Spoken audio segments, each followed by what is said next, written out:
Bharat versus Pak భావోద్వేగాలతో కూడుకున్న ఈ high voltage match చూస్తుంటే మైదానంలో యుద్ధం జరుగుతున్నట్టుంటుంది. ఆటగాళ్ల కవింపులు, ఉత్కంఠభరిత క్షణాలు, చివరి వరకు టెన్షన్. ఇలా ఈ దాయాదుల పోరు ఆరంభం నుంచి చివరి వరకు రసవత్తరమే.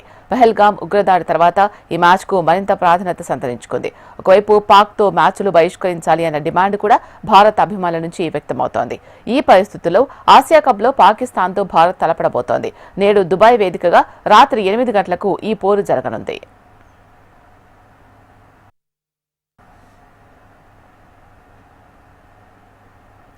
ఆసియా కప్లో ఇప్పటి వరకు 5 మ్యాచ్లు జరిగాయి. అన్నీ సప్పగానే సాగాయి. ఇందులో భారత్, పాక్ చెరో మ్యాచ్లు ఆడాయి. అవి కూడా ఏకపక్షమే.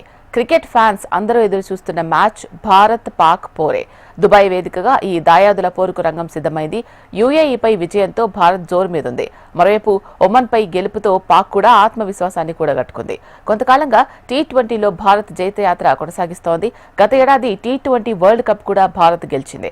అలాగే 8 టీ20 సిరీస్లు ఆడితే అందులో 7 విజయం సాధించింది. సౌత్ ఆఫ్రికాతో డ్రా చేసుకుంది. భారత్తో పోలిస్తే పాక్ జట్టు పరిస్థితి దారుణంగా ఉంది. ఆ జట్టు గడ్డు పరిస్థితులు ఎదుర్కొంటోంది. గత ఏడాది నుంచి 11 టీ20 సిరీస్ల్లో పాల్గొంటే 5 మాత్రమే గెలిచింది. అది కూడా ఐర్లాండ్, జింబాబ్వే, బంగ్లాదేశ్ జట్లపైన. England, New Zealand, Australia, South Africa జట్ల చేతుల్లో దారుణంగా పరాజయం పాలైంది.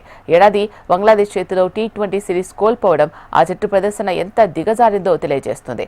పాక్ను చిత్తు చేయడం భారత్కు పెద్ద కష్టమేమీ కాదు. కానీ టీ20లో ఏం జరుగుతుందో చెప్పలేం కాబట్టి సూర్యసేన ఆల్రౌండ్ ప్రదర్శన చేయాల్సిన అవసరం ఉంది. ఈ పోరులో టీమిండియానే స్పష్టమైన ఫేవరెట్.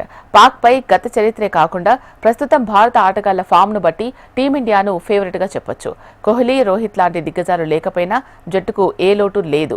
అభిషేక్, గిల్, సూర్యకుమార్, తిలక్, శాంసన్ వంటి బలమైన బ్యాటింగ్ దళం కలిగి ఉంది. ఇందులో ఏ ఇద్దరు చెలరేగినా పాక్ చిత్తవడం ఖాయమే. క్రీజులోకి రాగానే మీదపడే అభిషేక్, సూర్యలను తట్టుకోవడం పాక్ బౌలర్లకు కత్తిమీద సామే.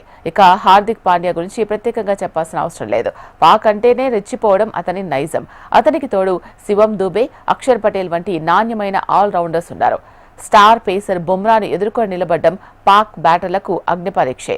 అతనికి తోడు స్పిన్నర్లు కుల్దీప్ యాదవ్, వరుణ్ చక్రవర్తిలు పాక్ను బెంబేలెత్తిస్తున్నారు. దుబాయ్ పిచ్ స్పిన్కు అనుకూలం. గత మ్యాచ్లో కుల్దీప్ 5 వికెట్లతో చెలరేగాడు.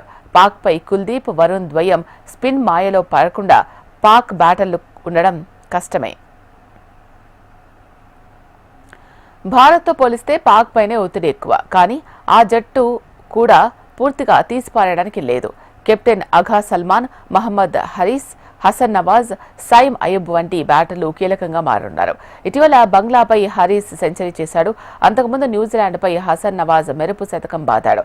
అలాగే ఆ జట్టు ఎక్కువగా బౌలింగ్ పైనే ఆధారపడి ఉంది. పేసర్ షాహీన్ అఫ్రీది ప్రమాదకరం. అతనితో పాటు ఇటీవల నిలకడగా రాణిస్తున్న ఫహీం అష్రఫ్, మహమ్మద్ నవాజ్ నుంచి సవాల్ తప్పదు. ఆసియా కప్ పోరులో పాక్పై భారత్దే ఆధిపత్యం. వన్డేలైనా టీ20లైనా మనదే పై చెయ్యి. మొత్తంగా ఇరు జట్లు 19 సార్లు తలపడితే అందులో 10 సార్లు టీమిండియానే గెలిచింది.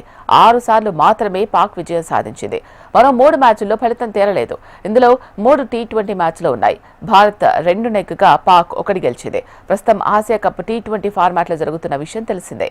మొత్తంగా ఇరు జట్ల మధ్య టీ20 మ్యాచ్లు పరిశీలిస్తే 13 మ్యాచ్లు జరిగాయి. అందులో 9 మ్యాచ్ల్లో భారత్ గెలవగా 3 మాత్రమే ప్రత్యర్థి గెలిచింది. మరో మ్యాచ్ టై అయింది. ఈ పోరులో విజయం ఎవరిని వరిస్తుందో చూడాలి.